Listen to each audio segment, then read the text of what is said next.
గత వారం 10 రోజులుగా తిరుమల తిరుపతి దేవస్థానంకి సంబంధించి ప్రసాదాల తయారీలో జరిగిన వాడిన కల్తీ నెయ్యి గురించి లాస్ట్ వారం 10 రోజులుగా రాష్ట్రం మొత్తం ఒక రకమైన భయాందోళన ఒక ఎత్తైతే వెంకటేశ్వర స్వామికి అపచారం జరిగింది అని ప్రతి గుళ్ళలోనికి కూడా వెళ్ళి పూజలు చేసే పరిస్థితి కూడా మనందరం చూసాం.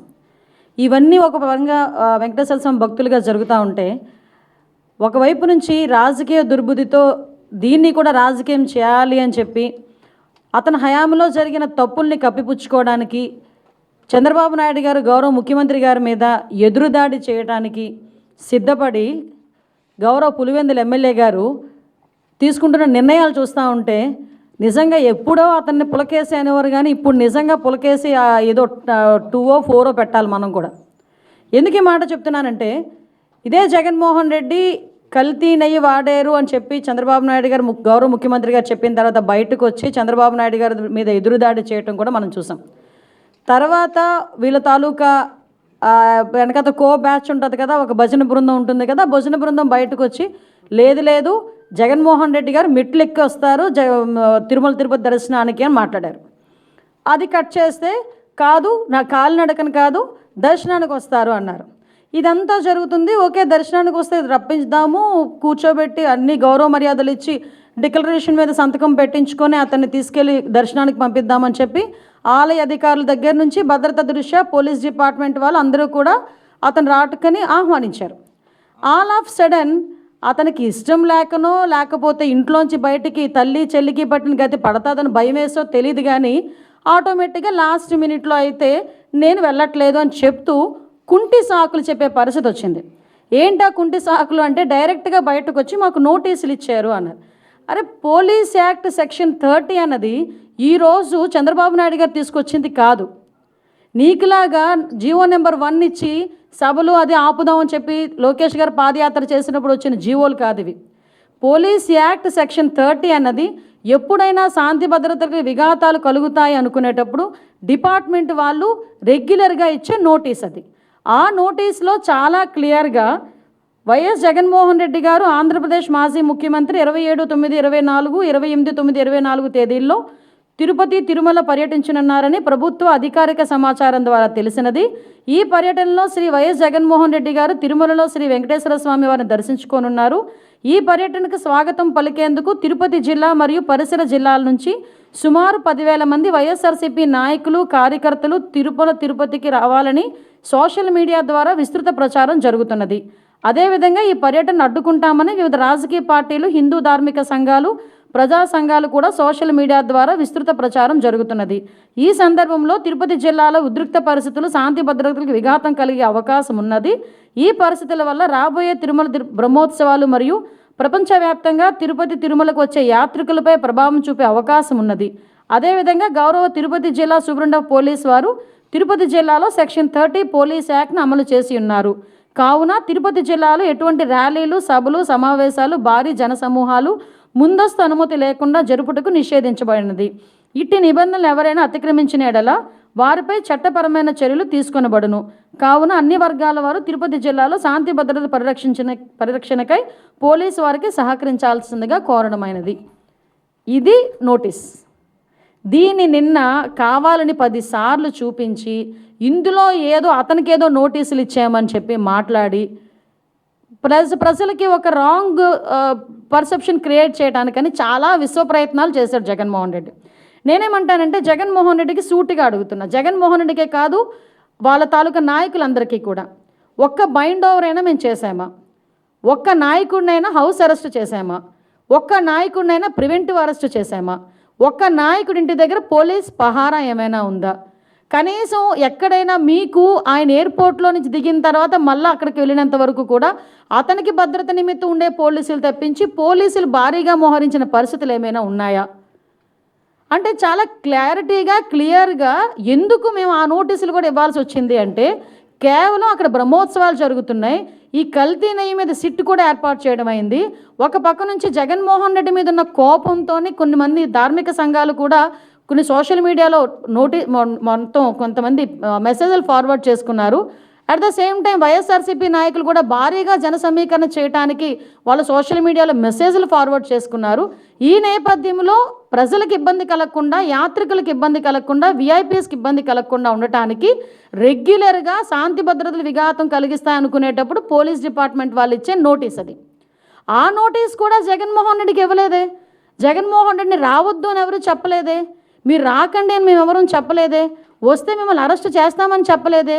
ఏ రోజు చంద్రబాబు నాయుడు గారిని ఎయిర్పోర్ట్లోనే ఆపేసినట్టుగా మేము ఎప్పుడు ఆపడానికి మేము ప్రయత్నం చేయలేదే. నిజంగా జగన్మోహన్ రెడ్డి గారిని ఆపాలనుకుంటే ఆయన ఇంత ధైర్యంగా ఈ సెంట్రల్ జైలు విజిట్లు చేసేవాడు ఆయన? ఎంతమంది సెంట్రల్ జైల్లో ఉంటే విజిట్లు చేశాడు ఆయన? మేము ఎప్పుడైనా ఆపామా? అంటే విషయం ఏంటంటే మేము ప్రజాస్వామ్యబద్ధంగా ముందుకెళ్తున్నప్పుడు మా మీద బురద చల్లటానికి పోలీస్ నోటీసులు నాకు ఇచ్చారు అని చెప్పి నిన్న అతనికి వెళ్ళడానికి ఫస్ట్ ఆఫ్ ఆల్ అతనికి వెళ్ళడానికి ఇష్టం లేదు తిరుమల తిరుపతి దేవస్థానానికి. దట్టు డిక్లరేషన్ ఇచ్చేయడానికి అసలు ఇష్టం లేదు. మళ్ళీ నేను నొక్కి పెడుతున్నా, డిక్లరేషన్ వన్స్ ఇచ్చి కనుక ఆయన టెంపుల్లోకి వెళ్తే వాళ్ళ ఇంట్లో తల్లికి చెల్లికి బట్టిన గతే అతనికి పడతాదేమో అన్న ఉద్దేశంతో అతను వెళ్ళడం మానేశాడు. ఆ మర్మం ఏంటో మీరే గ్రహించండి. అంటే విషయం ఇది అయింది. తర్వాత ఈరోజు ఒకవైపు నుంచి తిరుమల తిరుపతి దేవస్థానానికి బ్రహ్మోత్సవాల టైంలో రాజకీయ నాయకులే కాదు, సుప్రీంకోర్టు జడ్జెస్, వివిధ విఐపీలు అందరూ వస్తారు. ఆ భద్రత కూడా మాదే బాధ్యత.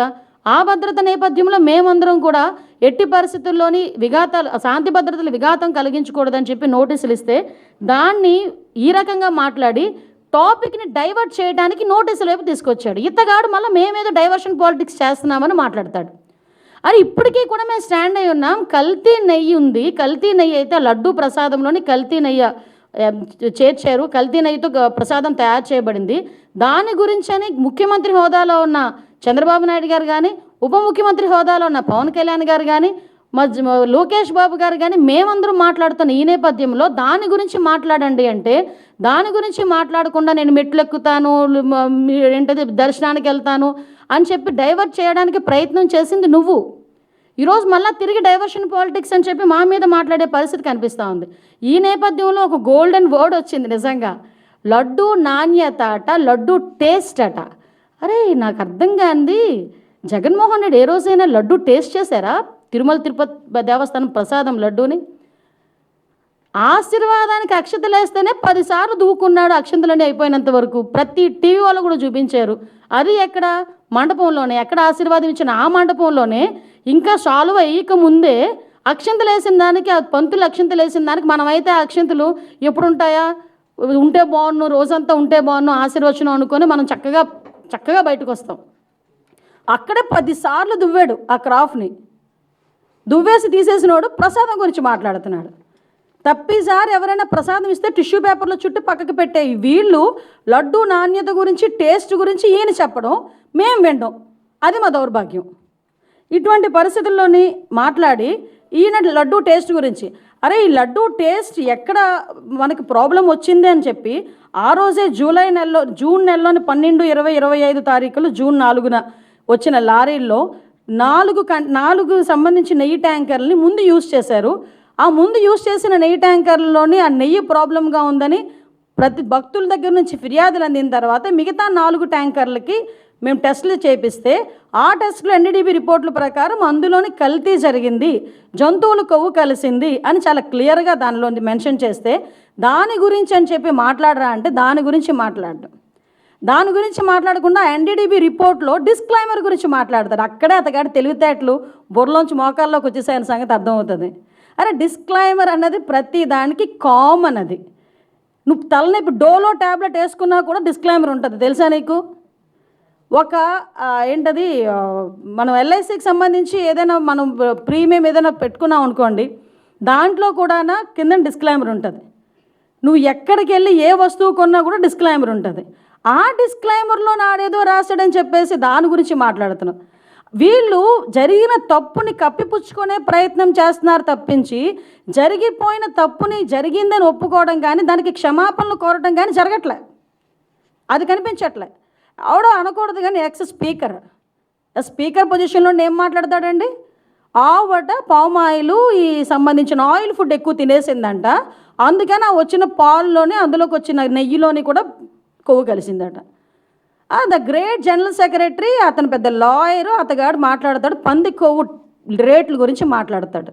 అంటే వీళ్ళ తాలూకా స్థాయి, వీళ్ళ తాలూకా ఆలోచన పరిజ్ఞానం ఎలా ఉందో ఆలోచించండి.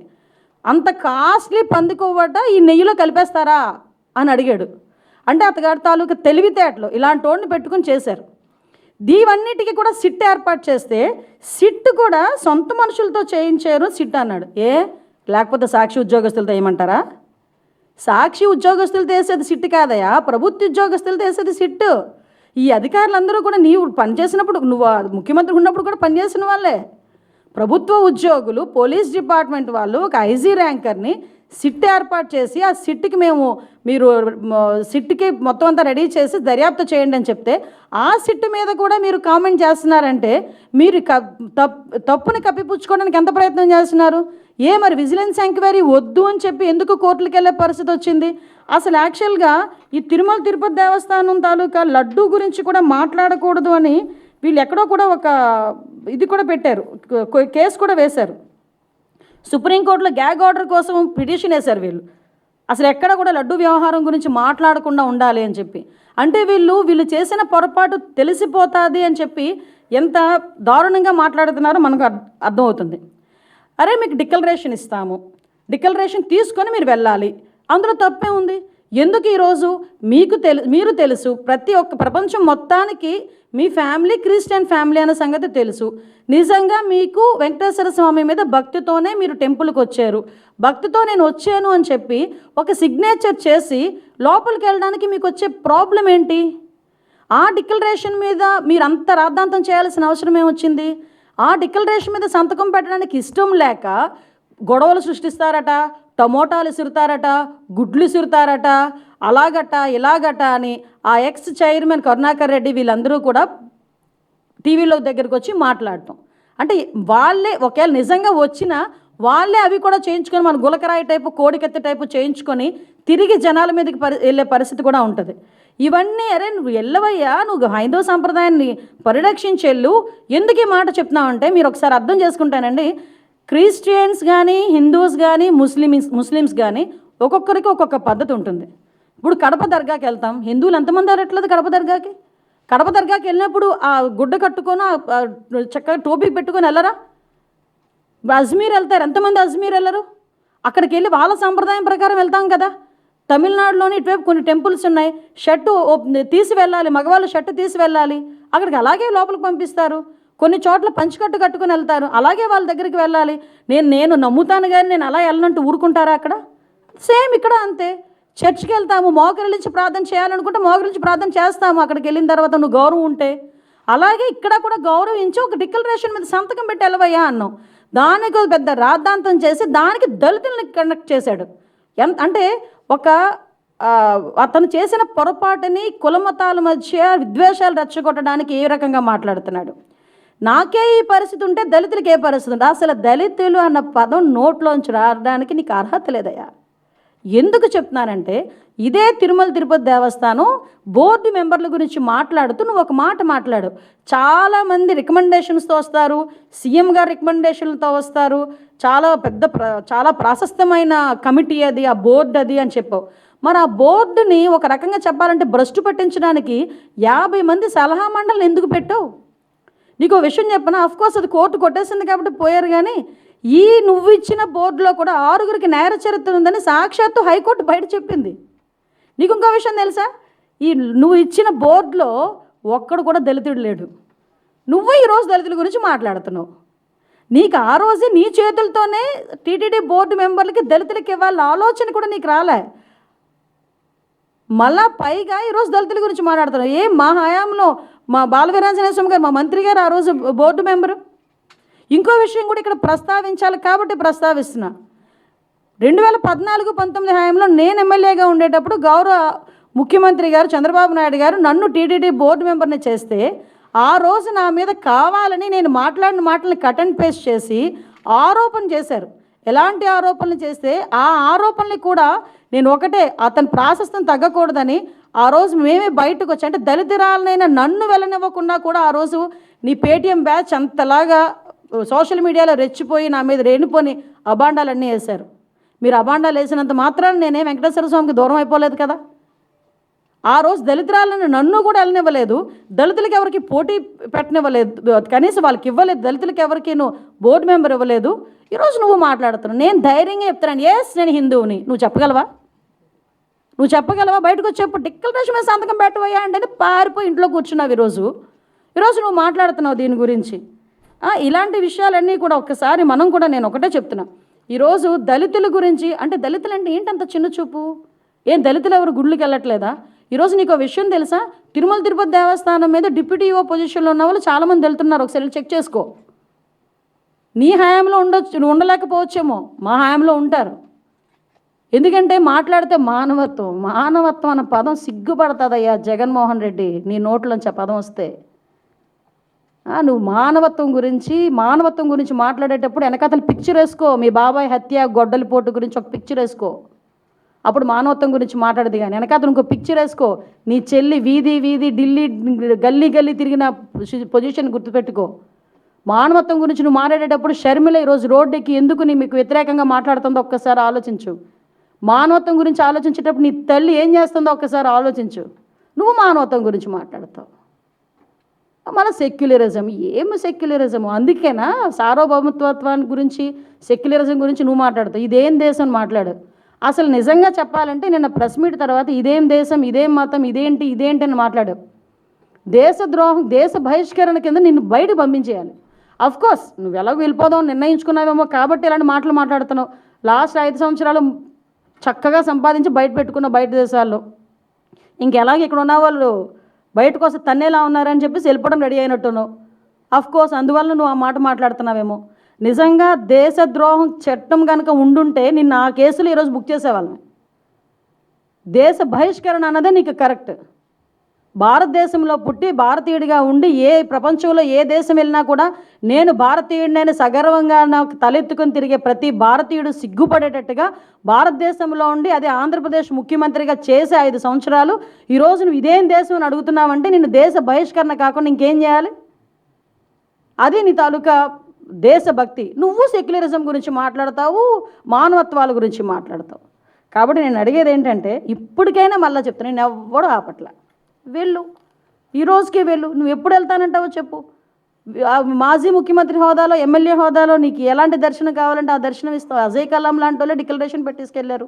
షారుఖ్ ఖాన్ వచ్చారంటే డిక్లరేషన్ పెట్టుకుని వెళ్ళారు. ఇందిరాగాంధీ గారు వచ్చి సోనియా గాంధీ గారు వచ్చి డిక్లరేషన్ మీద సంతకం పెట్టుకుని వెళ్ళారు దర్శనానికి. వాళ్ళందరికీ నమ్మకం ఉండబట్టే వెళ్ళారు. నువ్వు డిక్లరేషన్ మీద సంతకం పెట్టి దేవుడు అంటే నాకు నమ్మకం ఉంది, ఆ దేవుడు అంటే నాకు అపారమైన గౌరవం ఉంది, ఆ దేవుడు తాలూకా గౌరవాన్ని కాపాడుతానని చెప్పి ఒక చిన్న డిక్లరేషన్ మీద సంతకం పెట్టి దర్శనానికి పో. నేను వెనకాల ఎంతమంది తీసుకెళ్ళి వాళ్ళందరికీ ప్రోటోకాల్ దర్శనం చేపిస్తాం. అంతే తప్పించి ఈరోజు నువ్వు ఇష్టం లేక, హిందుత్వాన్ని గౌరవించే సత్తా లేక, గౌరవించడం కూడా ఇష్టం లేక ఈరోజు తిరిగి మా మీద బురద చల్లడానికి ప్రయత్నం చేసే పరిస్థితి ప్రజలందరూ కూడా గ్రహించున్నారు. దయచేసి ఇలాంటి వాటి మీద పక్కన పెట్టి నువ్వు ఎప్పుడు వెళ్తానన్నా కూడా మేము చక్కగా మేమందరం వెల్కమ్ చెప్తాము. వెళ్ళి డిక్లరేషన్ మీద ఎనీ టైం డిక్లరేషన్ మీద సంతకం పెట్టి నువ్వు వెళ్ళొచ్చు అని చెప్పి జగన్మోహన్ రెడ్డి గారికి తెలియజేసుకుంటూ ఒకటి మాత్రం చెప్తున్నానండి, మన భారతదేశంలో అన్ని మతాల వాళ్ళని కూడా సమానంగా గౌరవించే పరిస్థితి ప్రతి ఒక్క భారతీయుడికి ఉంటుంది. గౌరవించి తీరాలి. ప్రతి ఒక్క సంప్రదాయాన్ని గౌరవించి తీరాలి. హిందువులోని కూడా చాలా సాంప్రదాయాలు ఉంటాయి, ఆ సాంప్రదాయాలను కూడా మనం గౌరవిస్తాం. అటువంటి పరిస్థితుల్లో ఒక కలియుగ వెంకటేశ్వర స్వామి అంటే ప్రపంచంలోనే ప్రాశస్తమైన గుడి. చాలామంది మొక్కుబడులు ఏ రేంజ్లో తీర్చుకుంటారంటే, కొంతమంది ఎక్కడున్నా ప్లస్ కాలినడకన వస్తారు, కొండ మీదకి కాలినడకన ఎక్కుతారు, మోకాళ్ళ మీద నుంచి ఎక్కుతారు కొంతమంది. అంతమంది నమ్మకం ఉన్న, అంతమందికి ఆశీస్సులు ఇస్తున్న ఆ కలియుగ వెంకటేశ్వర స్వామి విషయంలో ఆ గౌరవాన్ని, ఆ ధర్మాన్ని పాటించకపోతే ఒకటేంటంటే ప్రజలు చూస్తున్నారు, ఆ దేవదేవుడు కూడా చూస్తాడు.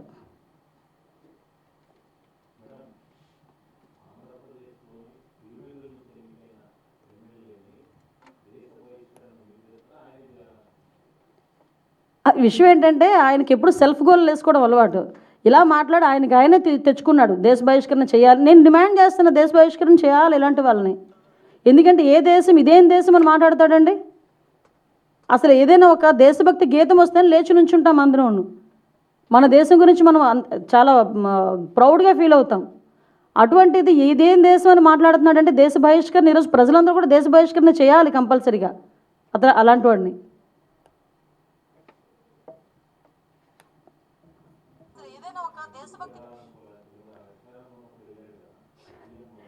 వెళ్ళాలి అంటే డిక్లరేషన్ ఇవ్వాలి. డిక్లరేషన్ ఇచ్చి వెళ్తే కనుక పరిస్థితి ఏంటో ఆలోచించండి ఒకసారి. ఇన్ని రోజులు ఎందుకు కనీసం ప్రసాదం తినడానికి కూడా, అంటే ఇతగాడి పరిస్థితి ఎలా ఉంటుందంటే దేవుడైనా నా గుమ్మం దగ్గరికి రావాలనుకునే తత్వం అండి. అందుకే తాడేపల్లి ఇంటి దగ్గర తీసుకొచ్చి గుళ్ళు కట్టించుకున్నాడు, సెట్టింగ్లు వేసుకున్నాడు. కట్టించుకోవడం కూడా కాదు, సెట్టింగ్లు వేసుకున్నారు. సెట్టింగ్ అంటే అప్పటికప్పుడు ప్రజలకి మీడియాకి చూపించేసి మళ్ళీ సెట్టింగ్ తీసేవచ్చు. అదే తాడేపల్లి ఇంట్లో నాకు గుడి కట్టుకోమనండి, పర్మనెంట్గా ఒక వినాయకుడు గుడో లేకపోతే ఒక వెంకటేశ్వర స్వామి గుడి కట్టుకోమనండి, కట్టుకోగలడా? సెట్టింగ్లు అయితే వేసుకుంటాడు. ఎందుకు? జనాలకు చూపించుకోవడానికి. అదే జనాలకి ఆ రకంగానే 2014-19 మధ్యలో కూడా పిండ ప్రదానాలని అవని ఇవని ఆ స్వామీజీల దగ్గరికి వెళ్ళి ఈ స్వామీజీల దగ్గరికి వెళ్ళడం చేసి ఒక రకమైన క్రియేట్ చేశాడు. మళ్ళీ ఈరోజు డిక్లరేషన్ ఇచ్చి వెళ్ళమంటే ఎందుకంత ప్రాబ్లం? అతను డిక్లరేషన్ ఇచ్చి వెళ్ళడు అతను, ఎందుకంటే ఆ హిందుత్వం మీద అతనికి ఆ గౌరవం లేదు.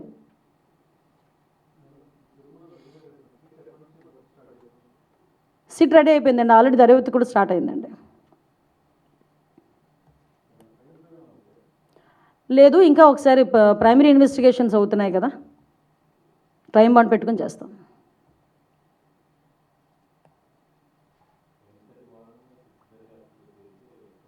ఎలాంటి వారైనా ఏ పొజిషన్లో ఉన్నా ఈ సిట్టు దర్యాప్తులో కనుక తప్పు చేసాడు అన్న సంగతి తేలితే శిక్ష తప్పదు.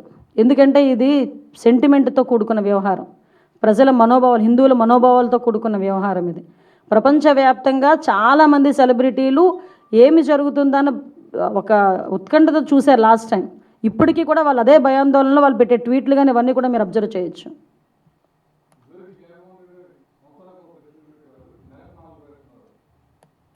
అంటే నాకు తెలిసేది కూడా నెలకి 4 కూడా క్లోజుల్లో పెడుతున్నారట. అందులో ఆ 4 5 ఏళ్ళకి ఒకటి పెట్టారా? అన్నీ బటన్ ఒకటే కదా 5 ఏళ్ళలో కూడా. సో ఇప్పుడు ఏంటంటే అధికారం లేదు కదా, అందువల్ల పెడతాడు. కర్మ ఏంటంటే నెలకి 4 పెట్టినా 40 తప్పులు ఉంటాయి అందులోని, అది వేరే విషయం.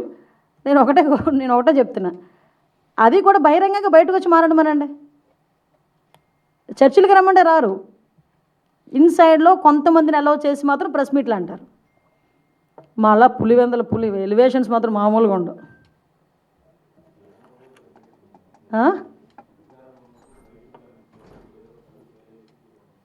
సింపతి అబ్బా, సింపతి యాక్టింగ్, అది మామూలు యాక్టర్ కాదు జగన్మోహన్ రెడ్డి. అందుకే మీరు అబ్జర్వ్ చేయండి, నేను నిన్ననే అనుకున్నాను ఈ మాట కూడా, గ్లో తగ్గినట్టు ఉందండి మనోడికి అని. అప్పుడే మొదలు పెట్టేశాడు సింపతి యాక్షన్లు. 3 నెలలకే జనాల దగ్గరకు వచ్చి బేల మాటలు, బేలగా కనిపించటం, పేలవంగా కనిపించడం, నీరసంగా కనిపించడం, ఇవన్నీ ఏంటంటే జనాల్లో అయ్యో పాపం అది అయిపోయింది. జగన్మోహన్ రెడ్డి ఆ టర్ము, ఆ టైము అన్నీ అయిపోయినాయి. ఇంక నువ్వు ఎన్ని ఆశాలు వేసినా జనాలు నమ్మే పరిస్థితులు అయితే లేరు.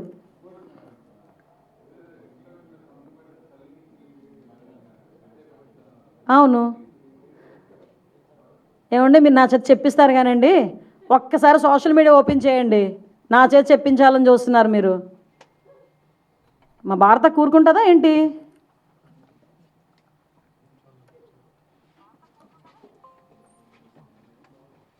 Okay done.